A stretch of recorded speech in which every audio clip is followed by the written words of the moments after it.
A violência contra a mulher, ela é sorrateira. A maioria das pessoas imagina que somente a violência física é considerada crime. Mas na verdade não. Existem 5 tipos de violências contra a mulher que é tão sérias quanto. Estamos aqui com a advogada criminal Isadora Merege. Seja bem-vinda. Muito obrigada pelo convite. E sim, de fato, a violência física é só um tipo de violência que a mulher pode aí ser vítima. A Lei Maria da Penha, no artigo 7º, ela explica mais 5 tipos de violência, que é a sexual, a psicológica, a moral, a patrimonial e aí a física, né? Que a gente já vem falando. Sim, eu fico imaginando o que acontece, principalmente com as mulheres, né, que é o caso, a violência contra a mulher. O que acontece? Porque elas só percebem essa questão da física. Por que só física? Se existem esses outros 5 tipos de crimes contra a mulher, violência contra a mulher. É que, na verdade, a maioria das pessoas desconhecem, né, os outros tipos de violência contra a mulher. As pessoas, de fato, focam muito na violência física porque é algo antigo, né? Nós vivemos em uma sociedade que ainda tem muitos princípios antigos, inadequados. Nós vivemos em uma sociedade machista, até hoje.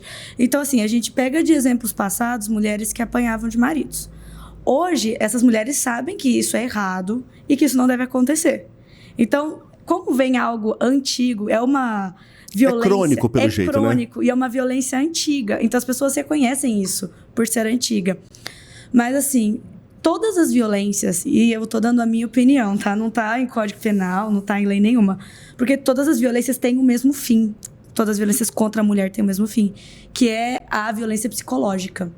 Porque, assim, a mulher que vai lá e apanha, ela vai ter feridas físicas. Só que ela vai ter muitos traumas psicológicos. A mulher que foi estuprada, que sofreu algum tipo de violência sexual. E quando eu falo violência sexual, não é puramente o estupro, tá? Existem diversos crimes sexuais. Tem outras importunações, né? Importunação, assédio, fraude sexual. Existem muitos tipos de crime aí previsto no Código Penal, na parte de crime sexual. Mas, assim, falando de uma maneira geral e principalmente voltado para o estupro, a mulher também ela entende que é uma violência. Não é à toa que, apesar de que dá medo, no sentido da mulher que sofre um estupro, ela tem medo de denunciar por diversos fatores.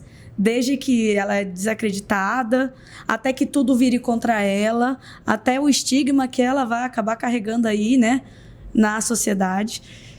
Porque, assim, ela nunca vai deixar de ser a pessoa que foi estuprada. E a mídia adora crimes de estupro, né? A gente tá sempre vendo aí em jornais, a gente tá sempre vendo aí em televisão, casos famosos, casos midiáticos de mulheres aí que passaram por isso. Então, assim, a violência física e a violência sexual a mulher reconhece. Ela entende que tá errado. Os outros 3 são violências que são recentes e não são, porque elas vêm acontecendo há muito tempo, só que elas foram muito tempo também negligenciadas. Poxa, a gente está falando aí de uma violência psicológica. A violência psicológica no Brasil, ela só foi aceita, colocada em vigência aí, lá em 2020, 2021. Tanto tempo assim? Pois é. Passamos não sei quantos anos vendo várias mulheres sendo violentadas psicologicamente e não tinha um crime para atestar, segurar elas. É impressionante, porque quando a gente fala em crime, o resultado final é sempre algo, o que você falou, é sempre um trauma. Algo que vai prejudicar e talvez vai levar pro resto da vida. Sim. Aquela situação. Sim. Todos os crimes contra a mulher, normalmente, o final é trauma. É estresse pós-traumático, é uma pessoa que já não consegue mais conviver em sociedade. Depressão, né? Depressão. Até suicídio. Com certeza, com certeza. Você falou da questão do suicídio. Você sabe que na pandemia as denúncias aumentaram. Porque a convivência... A convivência piorou. E não só as denúncias, mas os suicídios também aumentaram na pandemia, de mulheres. Porque assim, ela vai lá e denuncia. E aí quando ela volta pra casa, a pessoa que agrediu ela tá lá, entendeu? Entendi. O que vai acontecer? Ele vai seguir agredindo ela de uma maneira pior, como se fosse uma vingança. E aí muitas mulheres se mataram durante a pandemia. Esse tipo de violência, esse tipo de violência contra a mulher pode ser considerado alguma coisa patológica mesmo? Ou é questão cultural, social? Os dois. Eu acredito que seja os dois. Os dois. Porque assim, a gente vem aí de uma questão cultural muito grande, né? Sim, do homem, né? Sempre... O homem contra a mulher, falando. Se a gente pegar lá na Idade Média, vamos queimar todas as bruxas, entendeu? Sim. Mulher era bruxa por qualquer coisa. Mas aí você vira e fala a questão patológica. Claro, existem pessoas que são doentes, inclusive são parafilias, né? São pessoas que possuem doenças sexuais, vamos falando assim. E aí, tipo, uma parafilia aí com outra mulher. É um homem, por exemplo, que sente um prazer em estuprar uma mulher. Um prazer aí de ver uma mulher sofrendo, entende? Na dor. Eu estudei um caso, porque assim, eu faço doutorado na Universidade de Sevilha. E eu tive que estudar um caso específico para tentar entender um pouco essa questão da cultura. Lá na Espanha, falando um pouquinho da lei espanhola lá, o que acontece é que eles tinham uma diferença entre violação sexual, que é o estupro, e o abuso sexual, que seria qualquer tipo de importunação, assédio. Eram só esses 2 crimes. Tudo bem. A lei até aí funcionava daquele jeito, mas funcionava. Aconteceu um caso que foi midiático no mundo todo, lá na Espanha, de uma mulher que foi estuprada por 5 homens. E ela foi estuprada numa festa regional, em Pamplona. O caso chama La Manada. Eles se consideravam manada, esses homens. E eles mesmos se davam este nome. E detalhe que entre eles tinha 2 oficiais, um do exército e um da polícia. Era um grupo... Era um grupo de homens. De homens... Era um grupo de homens que ocasionalmente se juntavam e poderiam ir cometer alguns delitos. Sabe-se dessa e sabe de outro. O que aconteceu nesse caso que foi tão midiático é que, de fato, foram 5 homens estuprando uma mulher. E aí, na época do julgamento lá, os juízes viraram e falaram assim, mas ela não se opôs à relação sexual. Tá. A relação sexual. Porque, de fato, ela ficou parada, ela não se opôs. Então se ela não se opôs, aí a gente pode ter um problema de consentimento. É engraçado, o que ela ia fazer com 5? Exatamente. Como é que faz com 5, entendeu? Tipo, são 5 homens contra uma mulher. Dá medo, entende? Sim, o medo paralisa. Isso, paralisa, o medo paralisa. E aí foi isso que pegou. Tipo assim, ela talvez não, ela não se mexeu, ela não tomou atitude ali, justamente porque ela ficou com medo, entendeu? Ela temia pela vida dela. Então ela ficou parada, ela não se mexeu. Só que aí o juiz, ali na época, e isso é recente, isso é em 2019, tá? Antes da pandemia. E o juiz ali virou assim, como ela não teve agressão sexual do tipo assim, eles não obrigaram ela porque ela não se mexeu, entendeu? Então não teve ali uma violência, que eles falam, né, violência. Então não foi estupro, foi abuso sexual porque não teve violência. Como que não teve violência, entendeu? A gente tá falando de um estupro de 5 homens contra uma mulher e que a mulher tava com tanto medo que ela nem chegou a se mexer, entende? Entendi. Então assim, como você tinha falado antes, é uma cultura, a gente vem de uma cultura que já inferiorizou muito a mulher. Não que hoje ainda é o caso, assim. Várias mulheres, graças a Deus, hoje nós temos evoluções aí, né? A mulher hoje trabalha, a mulher hoje tem direitos, a mulher hoje é uma pessoa igual ao homem. Vota, né? Graças a Deus, nós podemos votar. Só que, assim, a teoria, às vezes, diverge da prática, entende? Porque, assim, você concorda comigo que não precisaria existir crime se não existisse fato? É verdade. Porque assim, o crime de estupro só existe porque ainda existe gente que estupra. O crime, por exemplo, de bater em mulher, violência física, agressão física, ela só existe porque ainda em 4 paredes tem homem que acha que pode bater em mulher. Mas ele nunca foi lá, ele nunca bateu na mulher dele, ele nunca fez nada. Mas assim, o maltrato, ele também é um tipo de violência. Entende? Você, por exemplo, vê que a sua mulher tem apreço gigantesco a um bem material, a um bem físico ali. E em uma hora de uma briga, você pegar e jogar no chão e quebrar de propósito, ou pegar o celular dela e jogar na parede, enfim, destruir alguma coisa dela. Que é o patrimônio. Isso é violência patrimonial. Mas a violência patrimonial, ela é mais abrangente. Ela não é só isso. Ela é isso. Ela é o homem controlar todos os recursos financeiros da mulher. Por exemplo, uma mulher que trabalha. E assim, ela não sabe o quanto ela ganha. Ela não tem noção de como distribui a renda dela, o que paga o quê. E aí ela tem que pedir minimamente um dinheiro, por exemplo, para comprar coisas de necessidades básicas. Uma escova de dente, um shampoo, qualquer coisa de necessidade básica dela. Isso é violência patrimonial também.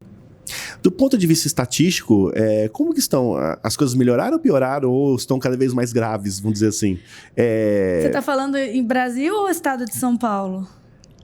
Você me diz, geral, vamos falar geral. É legal o estado de São Paulo, porque a gente está no estado de São Paulo, talvez é importante, porque sim, né, a gente consegue ver. A gente consegue nichar o estado de São Paulo. Mas acho que é interessante saber o Brasil também, pra gente ter uma noção da abordagem geral disso.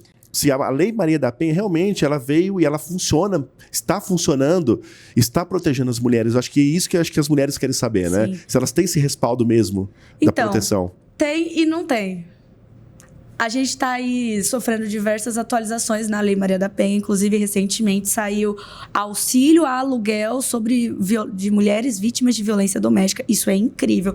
Porque normalmente as mulheres não saem de casa, às vezes, quando estão casadas. Porque não tem porquê. Porque não tem para onde ir. Ainda mais esse homem que você falou, né? Que ele controla as finanças dela. Ele cuida tudo dela. Ela não tem para onde ir. Aí ela vira e fala, poxa, eu vou ter que aguentar ele aqui me batendo ou ele me estuprando. Porque uma coisa também que é muito importante ressaltar. Violência marital também existe, apesar de que não está no Código Penal, não está na Lei Maria da Penha. Ela existe, que é a violência do marido contra a mulher, principalmente na cama. Entendi. Porque assim, as pessoas, por exemplo, viram e falam, ai, ele é meu marido, ele jamais me estupraria. Tipo, não tem como houver um estupro em uma relação de marido e mulher. Tem, claro que tem. É o sexo sem consentimento. É o sexo sem consentimento. Se ela não quer, por exemplo, e ele força a relação, por mais que é marido e mulher, não deixa de ser uma violência marital. Isso é muito importante ressaltar. Que esse deve ser mais velado ainda. Esse é extremamente velado. Não tem nem crime ainda prevendo. Porque existe muitos casais ainda, pessoas que têm, por questões tradicionais, que elas se mantêm casadas por questões religiosas, o que for, né? Tradições, tudo. E que talvez não tem nem mais, não tem mais essa relação como marido e mulher. Só que seguem casados. E são casados, né? Pra você ver como a cultura ainda é muito forte. Que né? talvez essa cultura, não sei se ela é a primeira, mas talvez ela que mais interfere nesse desconhecimento sobre essas 5 violências, por exemplo. Com certeza, com certeza. Porque se a gente pegar e olhar a história, se a gente olhar a antropologia nossa, aí a gente pegar é quando as mulheres começaram a estudar. Não faz muito tempo. Século XX, né? Não faz muito tempo. Quando as mulheres começaram a trabalhar. Não faz muito tempo. Votar, o sufrágio universal. Pelo amor de Deus, é muito recente. A gente tá falando uma história aqui de 200 mil anos do ser humano, vamos colocar aí, vai? Menos 100 anos. de 1000 anos, muito menos Menos de 100 anos. Então, assim, são direitos que são necessários, porém são novos. E quando é novo, demora um pouco para adaptação. Então, assim, respondendo sua pergunta, infelizmente, o Brasil não é um país seguro para mulheres. É difícil ser mulher no Brasil. É bom falar isso, é bom saber. Existe uma coisa no direito que chama cifra negra. Que é justamente também isso que você perguntou. Porque a gente está falando de estatísticas oficiais, né? Que o próprio governo dá. E aquela estatística que não é oficial porque a mulher não denuncia? Como que mede isso? Ela não denuncia, não tem como saber. Tem como saber. Tem como saber? Tem como saber. Existe um órgão que faz isso. Existe um órgão que faz isso. Como ele sabe? Aí eu já não sei. Mas isso é bom. Isso é bom. Isso é excelente. Porque aí mostra a eficácia da lei. Porque assim, a partir do momento que a mulher ela se sente confortável de denunciar, significa que ela está confiando no poder público e que o poder público, na cabeça dela, está dando algum resultado para ela. Entendeu? Não são todas que se sentem confortáveis em denunciar. Infelizmente, nós temos casos aí midiáticos que mostram como a mulher é vítima, por exemplo, de alguma violência, seja sexual, seja física, e ela ainda é tratada como se fosse agressora. Ai, ela foi estuprada porque ela ficou na rua até mais tarde. Por que ela estava na rua andando essa hora da noite? Não faz sentido algum esse tipo de pergunta. Pelo amor de Deus. Mas entende que as pessoas fazem esse tipo de pergunta. Nossa, mas ela provocou. Quem que quer provocar o seu próprio estupro? Quem que quer estar ali na rua para apanhar, para ser sequestrada? Entende? Não é seguro. E dependendo do lugar do Brasil que você vai piorando assim bruscamente. Eu imagino, porque muda a cultura, muda a região. Muda tudo. Eu conheço um caso, e isso eu vou te falar lá do Nordeste. O Nordeste ainda, mas assim, não tô nem falando das capitais. Falo das cidades mais pequenas, assim. A cultura ali é complicadíssima. O que recentemente aí viralizou na internet, Ilha de Marajó. Sim. Dando um exemplo ali. O pessoal ali fazendo tráfico, assim, adoidado de criança. Agora não tô nem falando com outra mulher, por exemplo, de criança, meninas e meninos. Alguns, eles tiravam todos os dentes da boca para facilitar a relação sexual. Nossa Senhora. Na Ilha de Marajó. Mas assim, o Nordeste em si, tirando a Ilha de Marajó, que foi só um exemplo, eles ali tem uma cultura que você olha e fala, cara, isso não é o Brasil. Não tem nada a ver com a nossa cultura aqui. Por exemplo, a mãe que foi abusada a vida toda, casou aí com um cara que também abusa dela, vai lá, tem uma filha com o cara. Tem 2, 3 filhas. Esse cara ele acha que ele tem o direito de tomar posse da filha. E o que ele vai fazer? Ele vai forçar uma relação sexual com ela. Isso acontece. E não é, tipo, raro. Isso é relativamente frequente em regiões mais isoladas, assim. Aí você pera e pensa, nossa, isso tá um absurdo. E não há nenhum julgamento moral, talvez, isso, pela comunidade, não, né? Não existe julgamento moral. Porque é a forma de viver ali. É a cultura deles. É o jeito como eles se desenvolveram. Incivilizado, vamos dizer assim, né? É incivilizado, mas você entende que isso está dentro do nosso país? Por exemplo, você não consegue pensar isso aqui em Ribeirão Preto. Jamais. É impensável. Nem eu, acho que ninguém consegue. Jamais. Não existe isso aqui. Você para pra pensar, nossa, o pai, por exemplo, que abusa da filha, você vai querer jogar ele na cadeia até o dia que ele morrer. É. Se você não querer matar ele. Mas lá no Nordeste isso é cultural. Eu tô te falando isso porque, assim, eu tive uma aula quando eu tava fazendo pós-graduação. E, assim, a aula foi fantástica. A professora que me deu, ela era uma perita médica. Ela trouxe casos, até borrando nomes, assim, Sim. obviamente, né? Porque ela trabalhava pra polícia, não podia expor. E ela comentou do caso, eu não sei se você lembra, que teve um caso no Rio de Janeiro. Também saiu na mídia, doidado. Uma menina de 13 anos. 13 anos. Foi pra uma favela, lá no Rio. Aí, uns caras pegaram ela. Eu acho que ela era ali da comunidade também. Drogaram ela. E aí eles fizeram rodízio. Eram 14 caras estuprando ela, através de rodízio. E ela, assim, drogada, não tava vendo que tava acontecendo nada. Essa médica, pelo relato dela, falou que quando foi fazer a perícia, conversou com ela, né? Porque tem todo um procedimento aí quando a vítima é menor de idade, né? E falou assim, olha, doutora, 14 é sacanagem, né? Olha a mente dessa criança. 14 é sacanagem. Um só gera... Um só? Você tá sendo estuprada, drogada. Não é que 14 é sacanagem. 14 é um crime, assim, absurdo. Mas um só seria um crime muito absurdo Ou também. seja, a régua nem sempre é a mesma, dependendo do local que você tá. E eu tô te falando do Rio de Janeiro. Então... Não é muito longe daqui. E assim, não que o Rio de Janeiro todo tenha essa cultura. Sim, tá? eu entendo. Assim, ali também, graças a Deus, a gente é bem avançado, né? O pessoal entende que é errado fazer esse tipo de coisa. Mas eu tô falando de regiões muito isoladas dentro de comunidades, entende? É como as pessoas ali cresceram, os valores que essas pessoas têm levam elas a fazer esse tipo de coisa. Ou seja, a lei, de certa forma, ela está protegendo, ela está trazendo instrumentos para poder ajudar a vítima, mas ainda tem um longo caminho do ponto Sim. de vista antropológico, vamos dizer assim, né? Antropológico, social. De entendimento do que é. Porque a gente, é curioso, porque a gente cita no começo sobre a questão. Se a gente não sabe os 5, imagina se souber as subjetividades desses 5. Né? Se a gente desconhece 5 formas de violência, então... imagina essa subjetividade dessas violências. Ou seja, a gente entra em searas muito delicadas. Sim. E que, de certa forma, vai demorar um bom tempo ainda até que seja, vamos dizer, introjenado dentro dessas sociedades, né? Com certeza. E acaba criando realmente uma isonomia de fatos, porque hoje, dependendo do lugar, muda a forma de abordagem, a forma de entendimento. Sim. Uma mãe acha que isso é violência, outra mãe acha que talvez não seja. Que é normal, que aconteceu com ela, não tem problema nenhum acontecer com justamente. o filho. Olha isso que você falou, até entendendo na prática. Lá na Lei Áurea, a lei que libertou os escravos, lá em 1889, 88. 1888. Lá na Lei Áurea. Quando o Brasil foi o último país, né, do mundo a abolir a escravidão. Quando aconteceu a Lei Áurea, quando ela foi assinada pela Princesa Isabel, o que você acha que as pessoas que se beneficiavam do trabalho escravo, qual que foi a reação dessas pessoas?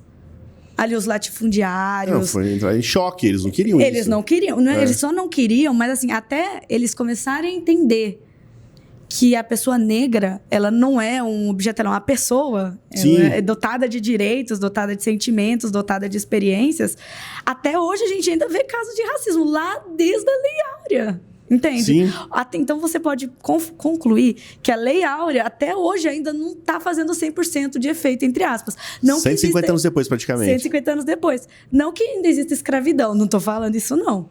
Mas assim, o meu ponto é que ainda existem pessoas que pensam conforme antes da Lei Áurea.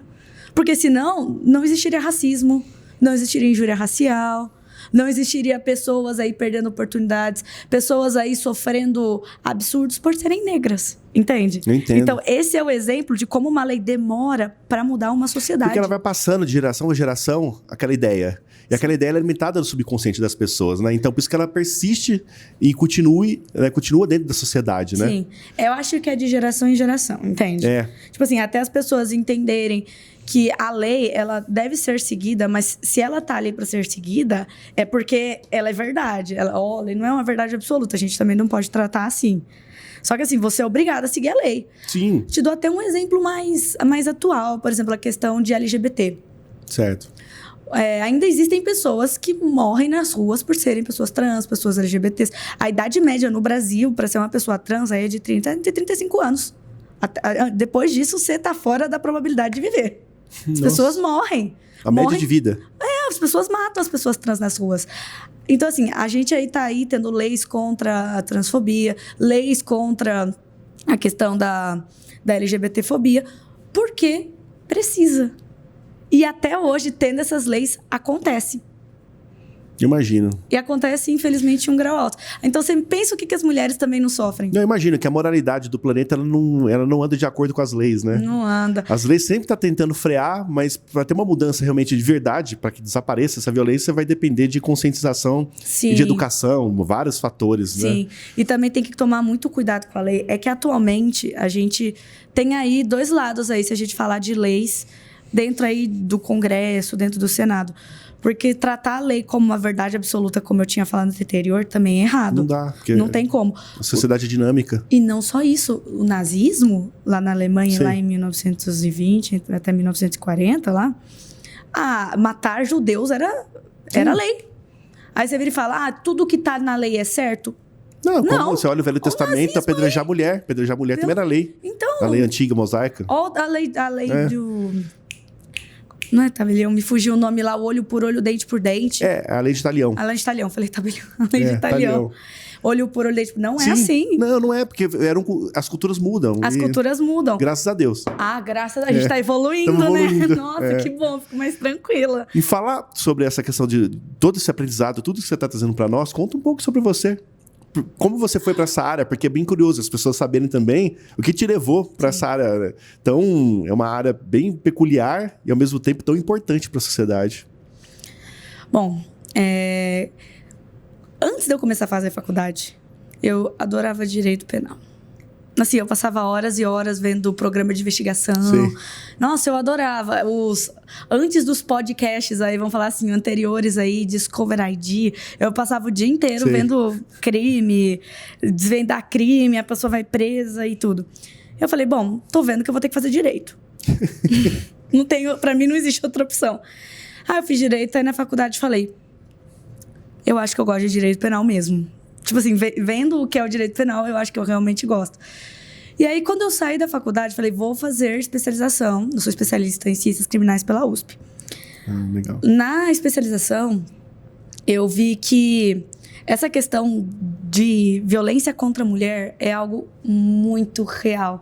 E que, assim, as pessoas falam, e as pessoas que falam não são ouvidas, ou são taxadas de loucas, ou são taxadas de, mimimi, a feminista. Não, gente, não é uma questão de ideologia, entendeu? A gente tá falando de um problema que existe. Fato.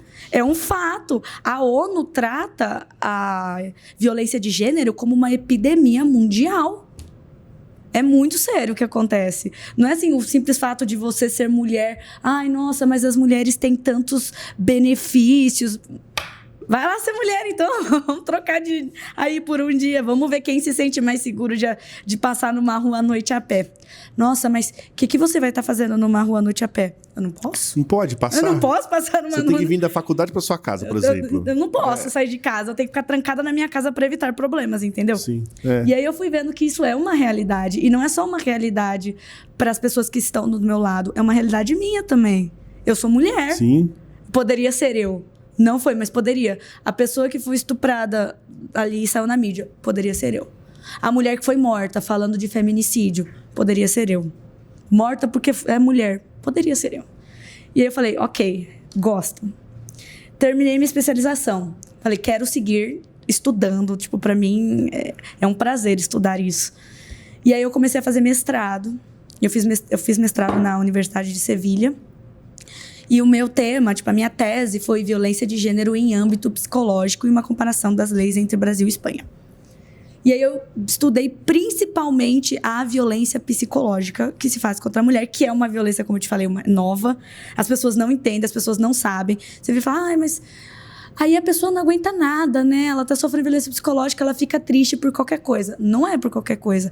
Começa você a escutar do seu parceiro todos os dias o quão inválida, o quão ruim você é. Entende? Sim. Começa com brincadeiras pejorativas e vai indo, né? E vai, quando você vê, você perdeu totalmente a sua independência como pessoa. É como pessoa. Porque a violência psicológica, ela tira isso da vítima. Sim, ela suga, né? Ela suga. Quando você vê, você virou um zumbi. Você tá pensando... O outro tá pensando por você. Não, você não consegue dar um passo sem... Você não faz nada. Faz nada. Você não faz nada. Paralisa. Totalmente. Aí eu estudei a violência psicológica. Aí eu terminei. Quando eu terminei, eu falei, muito legal, quero seguir estudando. Gostei mais ainda do tema. E aí eu tô fazendo atualmente doutorado também, com o tema de vítimas de crimes sexuais, também na mesma universidade, na Universidade de Sevilha. E aí, para eu juntar o meu trabalho com os temas que eu estudo, até porque as coisas têm que convergir, né? Sim. Não adianta nada eu estudar, por exemplo, direito do trabalho, que assim, eu respeito, mas eu não gosto, e trabalhar com vítima, né? Eu quero juntar o útil ao agradável. Eu falei, não, adoro direito penal, e como eu já falei algumas vezes, todo mundo tem direito a uma defesa, entende? Sim. O advogado que defende a pessoa que estuprou, o advogado que defende a pessoa que matou, o advogado que defende a pessoa que roubou, ele não está defendendo o mérito. Ele não está defendendo o que a pessoa fez. Ele está defendendo que aquela pessoa é um ser humano detento de direitos. Ele possui direitos. E esses direitos devem ser respeitados. Sim. Então, assim, eu olhei isso, falei, concordo 100%, mas não é o que eu quero. Ainda não é o que vai me fazer feliz, que a gente tem que ser feliz também na nossa profissão. E aí eu comecei a focar principalmente em vítimas. Eu atendo vítimas mulheres, principalmente. Eu tenho muitas vítimas mulheres. Mas assim, não é focado só em crime sexual. Eu faço vítimas de crimes. Ponto. Perfeito. Se, por exemplo, chega um traficante e vira pra mim e fala, ai, doutora, tá aqui um valor assim exorbitante pra você me tirar da cadeia. Eu vou falar, olha, você possui direitos, mas eu vou te encaminhar para um profissional, um especialista que trabalha só com isso. Não é o meu caso. Eu pego o lado oposto da lei. Eu pego o lado vulnerável, eu pego o lado que está destruído, eu pego o lado lesado, eu pego o lado que o Ministério Público vira e fala, você não é nada, eu estou representando a sociedade. Você é um danozinho e ela é o dano colateral. Entende? Entendi. É aí que eu tô. Que bom. É bom saber que, né, tem pessoas atuando numa área tão importante para a sociedade e que está defendendo os direitos de quem precisa realmente.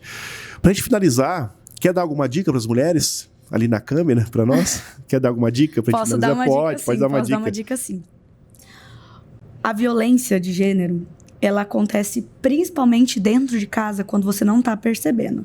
E não é porque você não apanha que você não está sendo violentada. O oposto.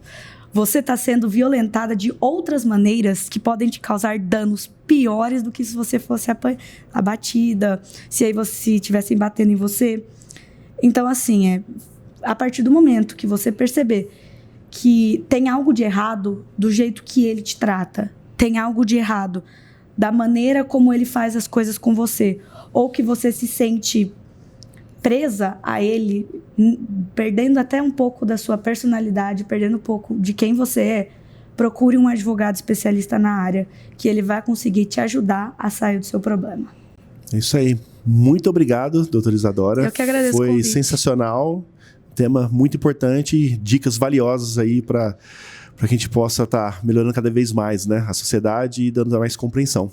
Com certeza. Muito obrigado. Eu que agradeço o convite. É isso aí. Muito obrigado, doutora Isadora. É o CPCast com você.